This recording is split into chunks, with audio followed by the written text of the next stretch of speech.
jenengan purun ngelampai sampai mayoritas akan menghadapi alam ghaib iki. Tapi jangan khawatir, tapi aku njaluk kesepakatan terhadap jenengan yang ngelampai malam hari. Apa kesepakatannya? Jangan punya keinginan diri Anda punya karomah. Nek oke, tak terangno. Nggih? Sepakat nggih? Bismillahirrahmanirrahim. Assalamualaikum warahmatullahi wabarakatuh. Para pemirsa yang dirahmati Allah, pada perjumpaan kita kali ini kami akan menyajikan kajian dari Kiai Haji Mukhlasun Rosyid atau Gusun dari Mojokerto. Marilah kita simak bersama. Sebab teng mriku mesti gandolan kali karomah. Lah karomah mayoritas dijadikan manusia itu sebagai alat untuk mencari maisatun dunia bahaya. Kalau itu ngintil, tahu ngintil ya? Akad teng. Akad teng. Monggo. Kalau sampean yang ngintil, ini yang nggak boleh. Saya berani mengatakan ini karena saya juga terlibat tahun 2000. Sampai namanya nomor togel besok mau keluar, tahu. Sampai isi hati seseorang tamu mau ngapain dia tahu. Karena karomah itu lewat khotir membisikkan terhadap diri kita apa yang akan terjadi. Nek oke, monggo sekaligus saya ijazahkan.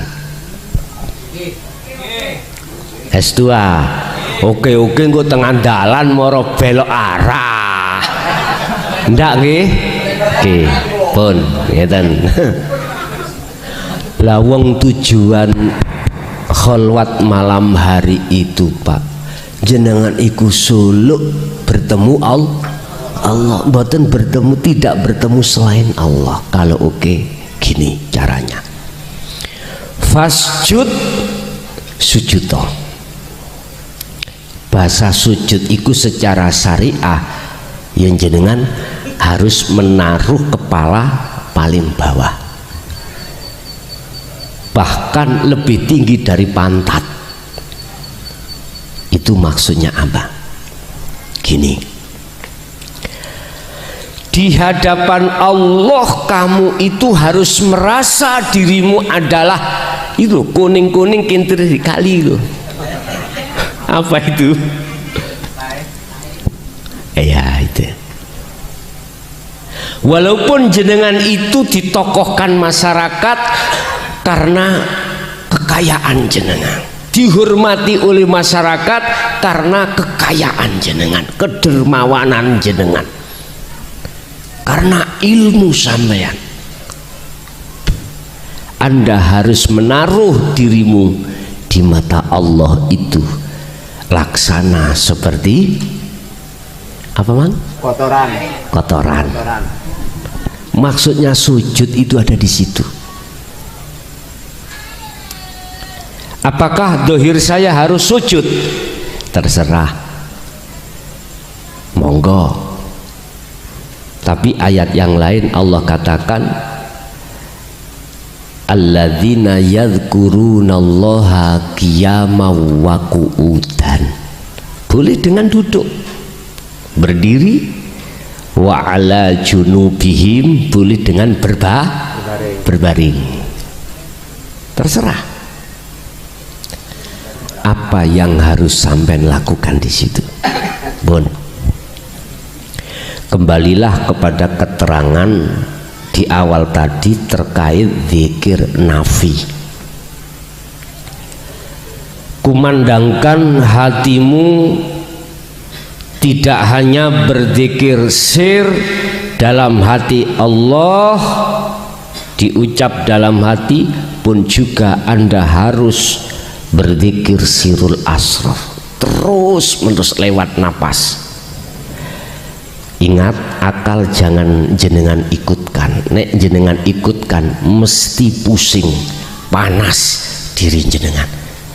Cukup di dalam hati lewat rasa. Udah. Inilah Bapak Ibu, Allah katakan dalam surat An-Nur ayat 35, nurun ala nurin yahdillahu linurihi mayyasha. Nanti jenengan akan dihadapkan, didatangkan Allah cahaya. Dengan cahaya itu tujuannya adalah untuk menghilangkan kegelapan ini. Cuman kegelapan ini maksudnya apa? Hati kita gelap itu karena ada iman selain Allah. Di situ nanti jenengan akan menghadapi alam mukasyafah. Kalau sudah lengket di situ, makanya dikatakan ahli kasyaf. Ahli kasyaf kalau kita lihat di dalam kitab hikam itu kelompok ada dua, kasaf suwari dan kasaf maknawi. Saya berharap bukan kasab suwari jenengan. Jikalau memang di situ Allah memasukkan di dalam alam mukasyafah, makom mukasyafah, harapan saya jenengan diletakkan di kasab maknawi. Artinya apa? Bukan jenengan sing butuh karomah, tapi karomah ngintil. Bukan kita yang disetir makhluk, tapi makhluk yang kita setir. Bukan duniawiyah yang menyetir kita, tetapi kita yang menyetir duniawiyah. Di dalam alam mukasyafah itu Bapak Ibu, jenengan akan dipertemukan Allah terhadap para malaikat. Alam malakut. Wah, nek niki mesti seneng sampean. Takut tengok kesenangan lali ambek perjanjian, aku khawatir. Tapi saya husnudzon mawon. Saya berharap pada Allah jenengan diselamatkan dari cahaya-cahaya yang selain cahaya makrifat yang disebut cahaya nurullah yang di dalam alam mukasyafah. Wis. Apapun yang terjadi di situ, jenengan akan bisa melewati dengan benar dan tidak terjerat di dalam alam mukasyafah, di dalam alam malakut, apabila sampeyan eling pesen kula. Apa tujuan kita suluk kholwat ini? Menemui Gusti Allah. Langaten nggih? Otomatis tidak boleh lepas zikir yang sejati ini, zikir mau. Adzikru bisiril asrar. Ini iman rasa siapa yang menggerakkan terhadap malak? Jawabnya adalah Allah. Berarti iman sampean hanya pada Allah, bukan pada malak. Paham ya? Malak itu jamak saking malaikat. Lah ngene lah. Malaikat itu makhluk sama dengan kita.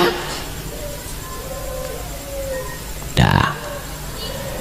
Jenengan manakala suatu tempo dimasukkan alam berikutnya, ada alam Jabarut umpama jenengan ditemukan Allah terhadap makhluknya berupa jin atau iblis atau bongso-bongso di situ. Di situ akan menghidangkan kesaktian, sidangkan kesaktian jenengan. Apakah jenengan pingin seperti Kiai Barseso? Ada di situ. jenengan tinggal nggih gitu langsung.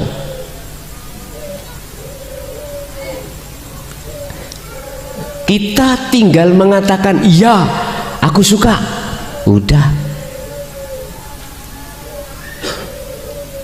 Tapi berhubung sudah kadung ada perjanjian, tetap Anda harus beriman melihat Allahnya yang berperan. Selamatlah kau. Masuk Anda di dalam alam lagi namanya alam lahut, di mana dipertemukanlah jenengan dengan para rasul, mulai Nabi Adam sampai Nabi Muhammad sallallahu alaihi wasallam. Bahkan para kekasih-kekasih Allah. Bisa jadi semua kekasih Allah yang ada di situ ditemukan jenengan diletakkan di tengah-tengah, dikongkon dadi imam. Loh, bisa. Masuk masjid kawati pawasane. Semuanya pakai jubah, jenengan yang disuruh ngimami. Bisa jadi. Aku tanya, ini makhluk napa bukan? Makhluk toh. Tujuan kita suluk kholwat adalah wusul, bertemu Allah liko. Anda akan selamat dari godaan ujian dan di dalam makom mukasyafah manakala jenengan iki memegang teguh fakotistam saka bil urwatil wuthqa lam fisomalha, tali Allah ini. Ya ini tali jenengan pada Allah. Zikir niki wau mesti selamat. Urusan nanti kesaktian, urusan nanti karomah, kasyaf maknawi itu ngintil wis urusannya Allah. Jangan sekali-kali kita punya maksud di situ. Kadang-kadang ini ya kayak kesempatan, Pak.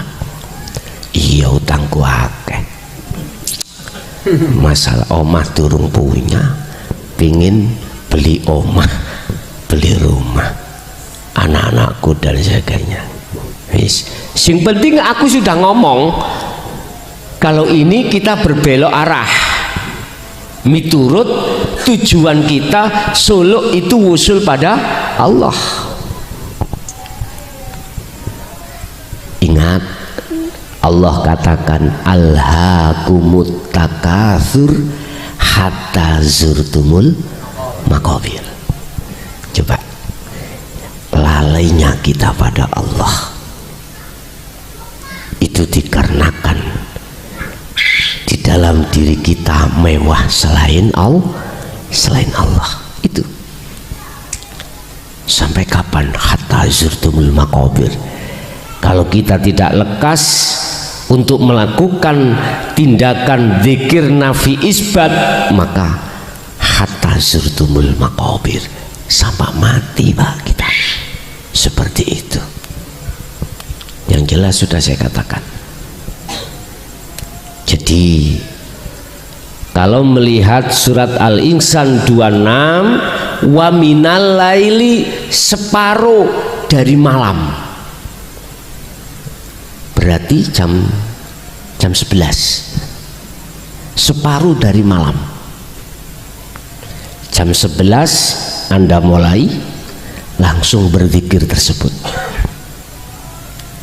Nah, ketika khalwat secara khusus ini loh Pak Bu ya, dominan jenengan ini akan diterjadikan melihat cahaya makrifat yang dimaksud di dalam surah An-Nur itu di situ.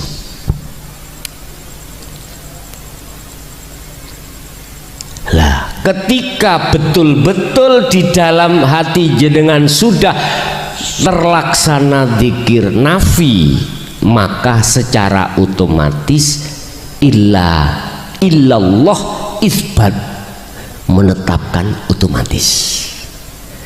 Jadi Allah itu nanti ada di dalam ilah, gitu. Ilah. Setelah proses pensucian diri dari iman selain Allah lewat zikir sirul asro di tahapan su'aul basiro selesai, maka isbatkanlah ilallah dalam hatimu. Maksudnya tetapkanlah dalam hatimu ilah, Tuhan itu hanyalah Allah. Imanmu itu sudah tidak terhadap makhluk. Nek cara lesan enggak apa-apa kita ngomong air ini makhluk, hukum sebab akibat hilangnya rasa dahaga, monggo. Tapi tetap hatimu harus beriman hanya karena Allah. Itu sistem Rasulullah seperti itu. Lengkap sudah.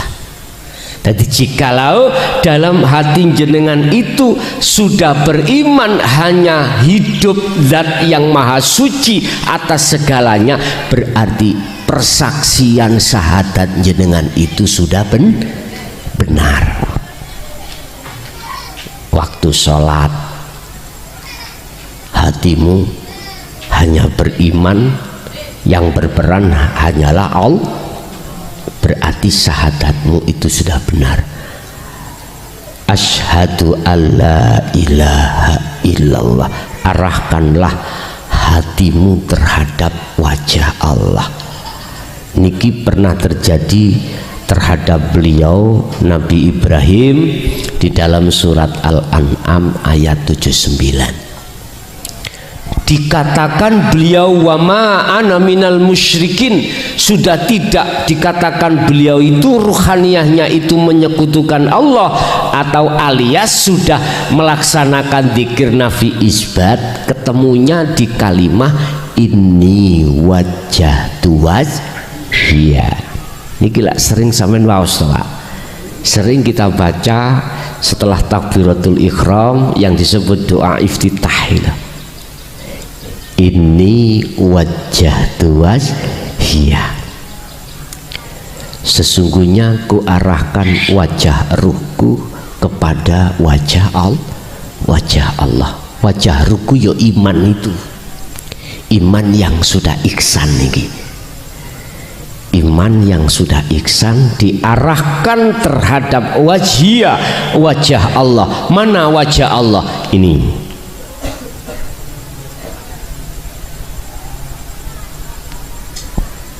Berarti umpama aku bilang hatimu itu sudah tidak mengakui yang bertakbir kau, yang membaca Fatihah kau, yang sujud kau, yang rukuk kau, yang duduk kau, Anda sudah tidak mengakui kalau munculnya gerakan itu dari Anda, tapi dari Allah. Inilah maksud inni wajjahtu wajhiya, sifatnya lilladzi fatoros samawati wal ard hanifan, olehmu madhep, olehnya kau menghadap, hanifan dengan sungguh-sungguh. Sifatnya lilladzi fatoros, dialah zat yang menciptakan, yang menggerakkan, yang menguasai segala alam langit dan alam bumi. Maksudnya alam langit yaitu ruhaniyah jenengan, alam bumi jasmaniyah jenengan. Terakhir, wa ma ana minal musyrikin, dan saya, kata Nabi Ibrahim, kalau sudah begini bukan termasuk orang yang menyekutukan Allah. Inilah persaksian yang benar. Pertama. Syahadat yang kedua, wa asyhadu anna Muhammadar Rasulullah. Dan saya bersaksi sesungguhnya Muhammad itu adalah utusan Allah. Konteks secara syariat tetap terhadap beliau Muhammad ibnu Abdillah, yang kita tidak menangi. Nah, bahasa Maduranya menangi, enggak menangi. Tak jepok, tak jepok. Tak jepok. Tak jepok Kanjeng Nabi. Enggak menangi kita. Kita tidak jamani. Lu sekarang tadi saya katakan bersaksi yang benar harus tahu siapa yang disab. Lu kita nggak pernah ketemu. Tak jepok. Tak jepok. Kita nggak pernah tak jepok. Gitu. Bagaimana syahadat kita terhadap Rasul itu benar? Benar secara syariat, konteksnya iman, tapi belum ihsan. Harus percaya kalau Rasulullah Muhammad ibnu Abdillah itu la nabiyya ba'da, tidak ada nabi setelahnya. Beliau adalah Rasulullah akhiruz zaman. Ini konteks secara syariat benar, iman, tapi ihsannya belum. Bagaimana ihsan kita? Yes. Saya tanya, Muhammad itu makhluk apa kholik? Makhluk ya? Oke, kholik. Oke, makhluk.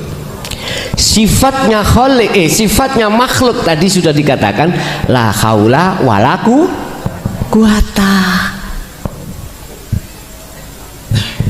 Nggak bisa melihat kalau tidak dilihatkan Allah, nggak bisa mendengar kalau tidak didengarkan Allah, tidak bisa berucap kalau tidak diucapkan Allah, tidak bisa bergerak kalau tidak digerakkan Allah. Innaka la tahdi man ahbabta, surat Al-Qasas 56. Innaka, sesungguhnya kau Muhammad, innaka sak temene sira Muhammad iku la tahdi, wonten lanafi nih Pak, tidak bisa memberikan petunjuk. Loh, ini langsung Rasulullah, apalagi seongkok kacung muklason, gak bisa. Man ahbabta, terhadap orang, walaupun orang itu ahbabta yang kau cintai Muhammad, nggak bisa kau memberikan petunjuk. Terus siapa ya Allah yang memberikan petunjuk?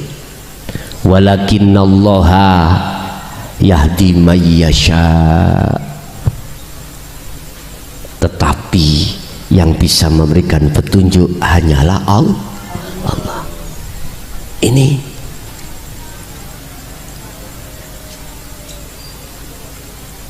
Ini Al-Quran.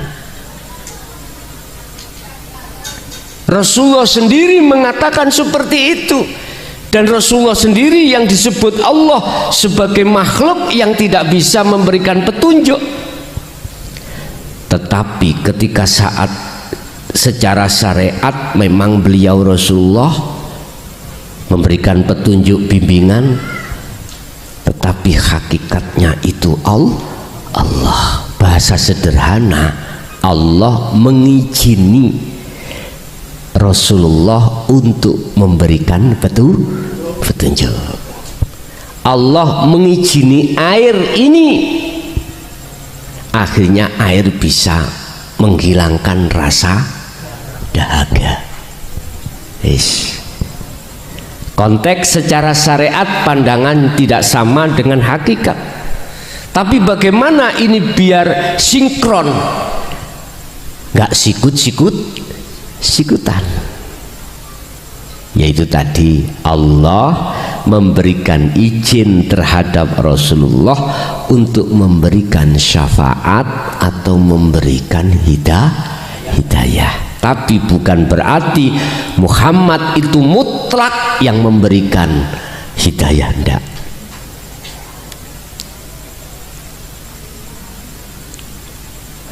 Kalau Muhammad Rasulullah itu adalah makhluk, Allah katakan kul innama ana basarum mislukum, Al-Kahfi ayat terakhir. Muhammad katakan innama ana basarum mislukum. Rupane perkataan yang dikatakan Rasulullah yang atas dasar perintah dari Allah, innama ana, sesungguhnya aku, kata Rasul, iku basarun, manusia, mislukum, sama dengan kau. Berarti Muhammad iku makhluk. Muhammad makhluk. Jenengan kali kula makhluk napa khalik? Berarti jenengan Muhammad. Air makhluk apa khalik? Makhluk. Berarti kalau air ini makhluk, berarti boleh secara hakikat loh, bukan syariat, ini adalah bisa dikatakan Muhammad. Nalarnya asalnya dari Nur Muhammad sing disebut Ahmad, yang akhirnya secara fisik disebut Muhammad. Iku Rasulullah, utusannya Allah. Artinya air ini kalau tidak diutus oleh Allah, air ini kalau tidak diizini oleh Allah, air ini tidak akan pernah bisa mendatangkan rasa seger, menghilangkan rasa dahaga. Wis titik. Berarti secara hakikat persaksian yang kedua, jenengan itu wajib iman bahwasanya makhluk siapapun bisanya bergerak karena digerakkan oleh wis niki lho Pak, bersaksi yang benar itu di situ. Kalau boleh saya katakan, asyhadu alla ilaha illallah itu adalah hidup, wa anna Muhammad Rasulullah adalah makhluk yang digerakkan. Nek jenengan kalau kita itu berpikir seperti itu, tak jamin gendeng. Gila.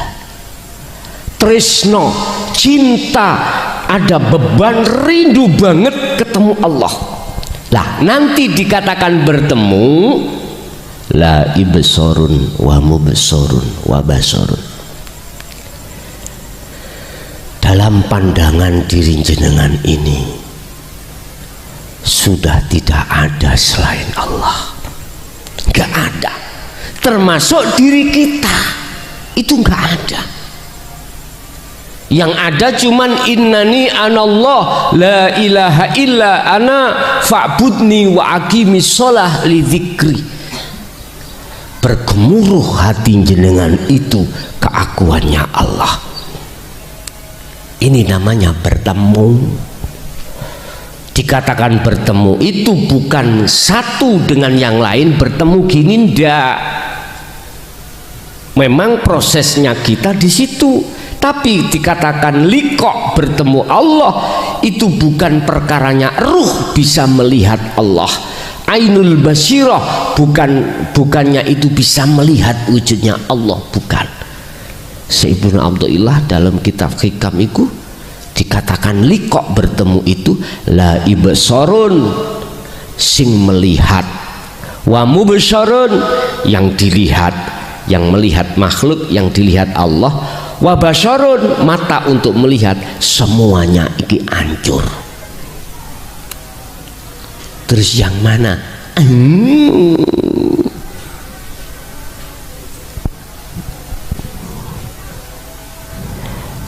Hati kita sambung pada ini loh Pak ya, lewat rasa. Kita nggak ada. Akhirnya di dalam Quran tauhid yang paling puncak, wahyu yang paling puncak baginda Rasul itu ada di surat Al-Anbiya ayat 25. Wa ma arsalna min qablika mir rasulin illa nuhi ilaihi annahu, rupane la ilaha illa ana. Udah puncak sudah. Muhammad, sampaikanlah wahyu ini terhadap umatmu, pemahamannya sampaikanlah. Disampaikan kali Rasulullah, sebab utusan sebelum kau semuanya menyampaikan hal ini. Lah kalau kita tidak belajar ilmu tasawuf, ngertinya dari mana? Lah gitu toh. Sedangkan kita umat Islam khususnya paling banter sudah, syariat tarekat mandek sudah, ilmu hakikat tasawuf tidak mau. Nah ini usulnya dari mana? Nggak bisa. Sebab kalau kita lihat syarat orang dikatakan bisa liqo bertemu Allah dalam kurung wusul di makom musyahadah, bukan mukasafah ya. Nek mukasafah mau jenengan ketemu karomah mau. Kalau musyahadah itu berarti kebukanya ghaib Allah. Asalnya kita itu ghaib pada Allah, sekarang Allah hakul mubin. Itu ada dua. Wa man kana yarju liqa rabbih. Rabb bahasane Rabb lho Pak iku. Mboten kados surat Al-Ankabut wa man kana yarju liqa Allah. Nah iki khusus. Liqa Allah iki khusus umat Islam. Kalau Al-Kahfi ayat 110 itu untuk seluruh umat manusia. Wa man kana yarju liqa rabbih, barang siapa yang dalam hatinya ingin bertemu Tuhannya. Kalau Islam berarti mengatakan Allah. Semuanya sama syaratnya, ada dua. Pertama, fal ya'mal amalan solihan. Itulah yang kumaksud zikir nafi isbat di segala amaliyah apapun, baik sholat, zakat, poso, haji atau amaliyah di luar itu, wajib jenengan iku melakukan zikir nafi isbat. Itu yang disebut fal ya'mal amalan sholihan. Secara hakikat berarti ruhaniyah hati jenengan. Kalau secara syariat ya jasmaniyah sampai niki harus melakukan yang disebut fal ya'mal amalan sholihan. Jasad ini ninggalkan larangan, menjalankan perintah. Ini pertama, itu dilakukan tidak mengenal waktu dan tempat. Uzkurullaha dzikron katsiron. Wa qala aidan ya ayyatuhan ala bidzikrillahi tatmainnul qulub. Udah. Kedua, wala yusyrik bi ibadati rabbih ahada. Jangan sekali-kali kau menyekutukan Allah di segala aspek apapun, jangan dengan sesuatu. Jikalau kau ingin betul-betul bertemu Allah ketika makan, minum, sholat, apapun, jangan pernah dalam hatimu mengakui makhluk itu yang bisa berperan. Anda harus melakukan zikir nafi isbat tadi. Isbat menetapkan keakuannya Allah yang melakukan. Wah, niki. Ini dilakukan umat Islam berarti Rabbihinya itu adalah ai Allah, ya dah. Kalau di luar umat Islam, kalau memang betul-betul bertauhid, Rabbihinya sesuai dengan ismu datnya itu apa, terserah. Tapi itu nggak dipersoalkan. Yang jadi persoalan adalah ketika ruhaniyah ini wajib jatuh terhadap laisa lahu kamislihi syai'un, laisa kamislihi syai'un, jatuhnya di itu. Nggih, ngapunten. Nabi Isa, Nabi sebelum Nabi Isa barang semuanya sama. Beliau mengarahkan, menganjurkan umatnya untuk hanya menyembah, bersaksi terhadap Robnya. Tidak ada Rasul satupun yang mengatakan sembahan saya, nggak ada, nggak ada. Puja-puji saya, nggak ada. Semuanya Rasul itu mengarahkan terhadap hambanya itu hanya bersaksi, menghadap, beriman pada Tuhannya semuanya. Karena beliau Rasul itu, beliau sudah masuk dalam man arafa nafsahu faqad arafa rabbahu. Beliau sudah jadi kekasih Allah, otomatis sudah makrifat. Lah sekarang Rasulullah secara syariat, para nabi sudah tidak ada, akhirnya ajaran itu diteruskan tabi'ina sholihin. Ini yang sering kami sebut sebagai guru akhirat kita, yang memakai sistem wasilun, sistem di mana hukum syariat ini dijadikan sebagai hukum hakikat. Kok bisa? Sebab dengan menjadikan hukum syariat menjadi hukum hakikat, rohaniah Anda bisa makrifat pada Allah. Qad khasiral ladzi qad aflahal mu'minuna alladzina hum fi sholatihim khashi'un. Ketika Anda mengalami dua hukum, larangan dan perintah, keakuan diri Anda sudah lepas. Inilah hukum syariat menjadi hakikat untuk supaya bisa makrifat pada Allah. Qala Rasulullah sallu kama ra'aitumuni usolli. Ya seperti ini. Bapak Ibu, jadi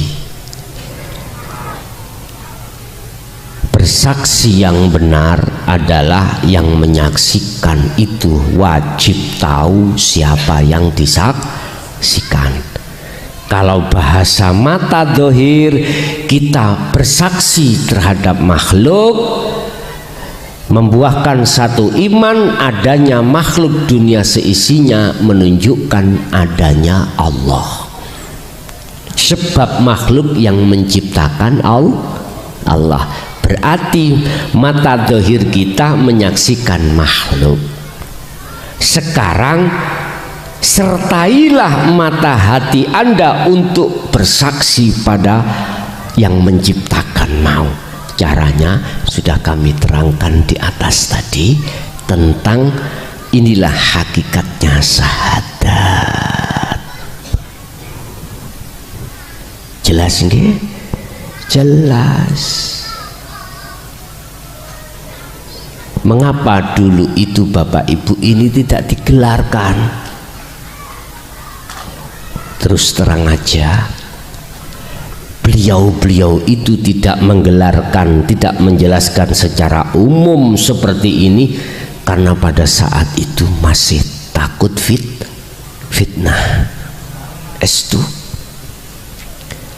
Sebab fitnah itu datang awalnya atas ketidakfahaman, ketidaksinkronan antara kacamata syariat dengan kacamata hakikat. Umumnya orang melihat dengan kacamata syariat, khususnya orang melihat kacamata hakikat, jadi nggak sama. Kacamata syariat kita melihat makhluknya, kacamata hakikat melihat hidupnya. Zat yang maha suci ini yang berperan. Ya sama dengan air tadi loh Pak.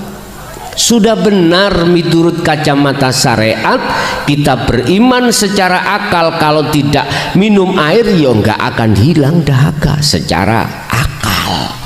Dalil akli ngoten. Tapi kita tidak sadar dalam satu ayat innahu bikulli syai'im muhit. Kalau Allah itu melimputi setiap makhluk itu.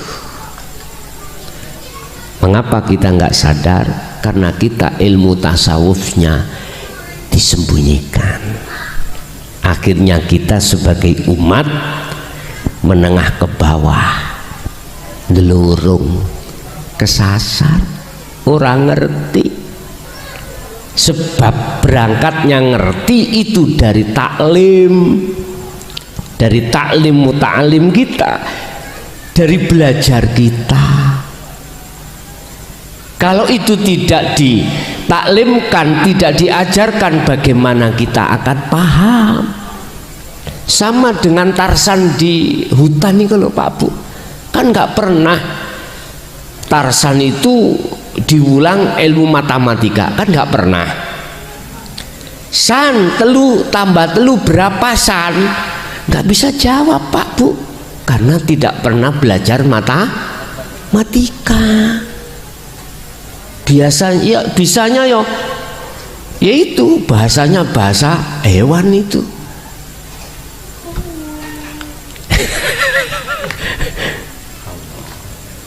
Itulah laksana seperti itu. Berarti kita yang tidak mau belajar tasawuf laksana seperti seperti itu. Yastami'unal qaula wa yattabi'una ahsanahu.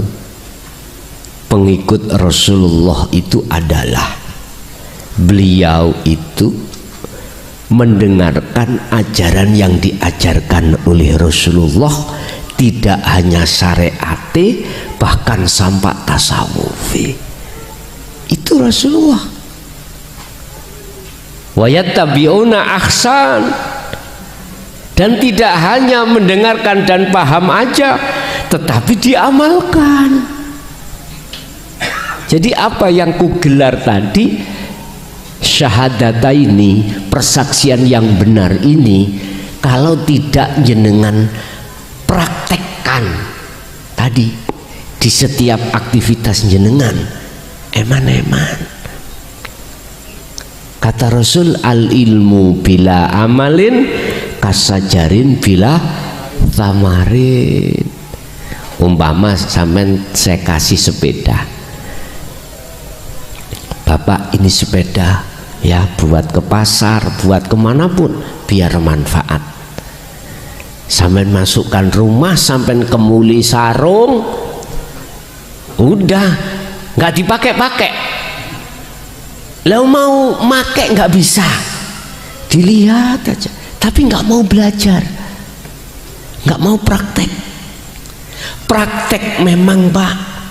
Awal kita belajar sepeda itu susah, jatuh, kadang nabrak tembok, biasa. Jenengan mengke kalau praktek apa namanya bersaksi yang benar ini, ya jatuh bangun, nggak apa-apa. Itu wajar dan itu hukum sunatullah. Jenengan itu jatuh bangun, jatuh bangun. Wala tayasu fi roihillah, kata Allah, jangan kau berputus asa dalam rangka menyongsong rahmatku yang kumaksud makrifat. Jangan. Seberat apapun ekonomi yang kita hadapi Pak di rumah tangga nih gila, jangan menjadikan hati jenengan itu tidak selalu berzikir. Jangan. Estu, saya sadar kok, saya memaklumi kita semua yang hadir ini punya tanggungan rumah tangga yang tidak ringan, berat. Tapi kata Allah, innama amwalukum wa auladukum fitnah. Itu ujianku yang kuhadapkan terhadap dirimu. Betulkah kau tetap berangkat menuju dan bertemu aku, ataukah kau terbelenggu dengan ujian ini. Makanya sebetulnya saya itu kurang sehat, sungguh, tapi tidak menjadikan saya ini berhenti untuk mengkaji ini, tidak. Saya punya prinsip matek ning dalan yo sama, mati sekarang mati besok itu sama. Saya sudah cek total kepada dokter, saya teringgapi, mohon maaf, sebetulnya saya tidak suka periksa-periksa itu. Boleh tahu, boleh ngoten ya, nek mau lah mboten tahu lah penak toh, boleh tahu, karena memang secara syariat harus seperti itu. Tetapi tidak menjadikan saya untuk berhenti dalam bertablik tentang hal ini. Saya nggak usah ngomong penyakit apa, nggak usah. Sing jelas penyakit umum, nopo diabetes. Diabetes saya sudah 200, hitungannya 200 sedikit gitu. Normalnya itu 100 berapa, 150. Lah kok itu dokternya, waduh, Gus harus berhenti minum-minum yang manis-manis. Kalau saya seperti itu tak sikat mawon. Urusan besok ya besok, tapi nggak masalah. Sampai Pak dokter bilang, Gus kalau mau untuk nunggoni umat lebih lama, tolong gak apa-apa minum, tapi jangan terlalu banyak. Makan juga begitu, boleh, tapi jangan terlalu banyak. Makanya kok Pak, saya itu makan itu kadang 1 hari 4 kali, nggak bisa gemuk. Saya kira saya cacingan. Nek dulu kan begitu Pak ya, perutnya aja yang gendut tapi nggak bisa lemu, tanda ada cacingan. Ternyata enggak, itu tadi. Ya udah, jamaah juga menyarankan saya untuk menjaga itu. Ya tangestono. Jadi agak puasa Pak, saya makan ya agak puasa, minum juga agak puasa. Kata dokter, sikat terus, minum yang banyak air putih, kata gitu. Ya nggak apa-apa. Sebetulnya rokokan kalau nggak ngopi yes kurang mantap Pak ya, tapi tetap ya saya minum sesuai petunjuk dokter, boleh kalau tidak banyak sak morong gede. Oke, bon. Bapak Ibu, jadi kita memang dihadapkan beberapa ujian, tapi tetap jangan sampai putus asa. Jenengan yang sudah ditakdirkan Allah menerima tali ruh langsung pada Allah malam hari ini, yaitu zikir lewat persaksian yang benar, sudah jenengan masuk di dalam hati. Apabila tidak dilaksanakan, eman bahasa Maduranya eman ya, eman laksanakan. Tapi gini, nanti jangan pernah takut sampean ketika mengamalkan apa yang kumaksud, wa minal laili fasjud lahu fasabbihu lailan tawilan. Jangan pernah takut, apapun yang dihadapkan jenengan, langsung atau tidak langsung pada saat berzikir malam hari, jangan pernah takut. Bisanya nggak akan pernah takut jenengan kalau tetap iman sampean itu terhadap Allah. Sebab namanya orang Pak, kadang ada takutnya Pak ya. Angin datang, gitu ayo sudah takut, akhirnya dunsel ke biniknya.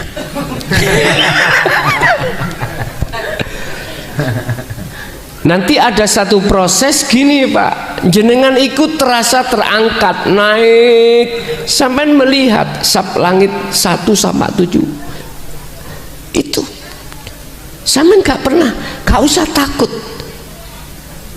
Sampai jangan berpikir istriku masih cantik, anakku masih kecil-kecil. Akhirnya sampai langsung turun, artinya udah kehendak untuk tidak diteruskan, langsung sampai diturunkan. Ada kehendak untuk tidak diteruskan karena takut, langsung turun sampean. Kadang-kadang tidak, itu jasad tidak ruhaniah yang keluar. Tahu jenengan yuk keluar. Jangan takut. Anda itu kan tujuannya Solo itu bertemu Allah. Anda diperjalankan Allah. Mengapa harus takut kalau yang memperjalankan itu Allah? Tapi namanya orang Pak, kadang imannya itu naik turun, akhirnya ingat istri, ingat anak, akhirnya nggak jadi. Nanti ngulangi lagi gitu, kadang-kadang angel. Iya, pertama itu udah loskan aja lah, los semuanya Allah. Aku yakin jenengan nanti tidak ada apa-apa pada akhirnya, nggak ada apa-apa. Cuman itu aja pesan saya, jikalau berlaku kholwat secara khusus malam hari, tengah malam jam 11 Pak ya, kan dihitung jam maghribnya itu kita jam 6 ya, katakan jam 6, terus subuhnya itu jam 4, kita hitung 6, 7, 8, 9, 10, 11, 12, 1, 2, 3, 4, berarti 10 dibagi 2 berarti 5. Kita hitung 6, 7, 8, 9, 10, 11, berarti setrat kita khalwat jam 11.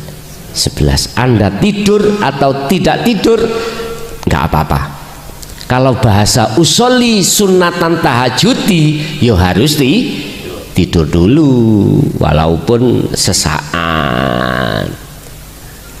Tapi manakala tidak usolli sunatan tahajud, misalnya usolli sunatan hajat, nggak apa-apa, nggak tidur, paham ya? Itu silahkan. Saya tidak memberikan deadline waktu berapa hari, enggak. Tapi kalau kita melihat surat Toha, beliau Nabi Musa ketika kholwat uzlah itu membutuhkan 40 hari 40 malam. Tapi saya tidak mendeadline harus 40 hari 40 malam, enggak. Kalau Rasulullah itu kalau bahasa kholwat hatal yakin, seterusnya sampai mati, itu Rasulullah. Al-Hijr 99. Rasulullah kalau mengatakan tentang kholwat adalah hatal yakin, sampai mati.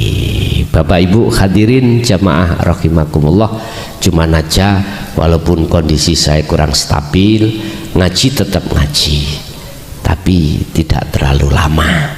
Biasanya sampai 2-3 jam, mungkin bisa kami onsrot 2,5 jam atau 4 jam.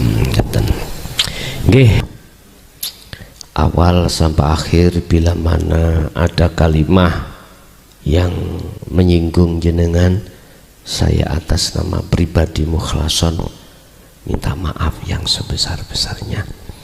Untuk doa terhadap Mbah Yai saking kula dari saya, akhirul kalam. Assalamualaikum warahmatullahi wabarakatuh. Alhamdulillah telah kita simak bersama kajian dari Kiai Haji Mukhlason Rosyid atau Guson dari Mojokerto, pengasuh pondok pesantren Miftahul Ulum Jaya Baru, yang tepatnya beralamat di Jalan Perjuangan, Dusun Glonggongan, Desa Sumber Tebu, Kecamatan Bangsal, Kabupaten Mojokerto, Jawa Timur. Beliau adalah gambaran ulama muda yang mampu menjembatani nilai-nilai keislaman tradisional dengan pendekatan modern. Beliau mengajak para pendengarnya untuk tidak hanya memahami Islam secara tekstual saja, tetapi juga memahami maknanya secara spiritual. Beliau menekankan pentingnya mempelajari Islam secara mendalam, tidak hanya aspek lahiriah saja, tetapi juga batinnya. Semoga kajian-kajian dari beliau bisa kita petik manfaat dan hikmahnya, sehingga bisa membawa keberkahan kepada kita di dunia dan akhirat. Amin ya rabbal alamin. Akhirul kalam, wassalamualaikum warahmatullahi wabarakatuh.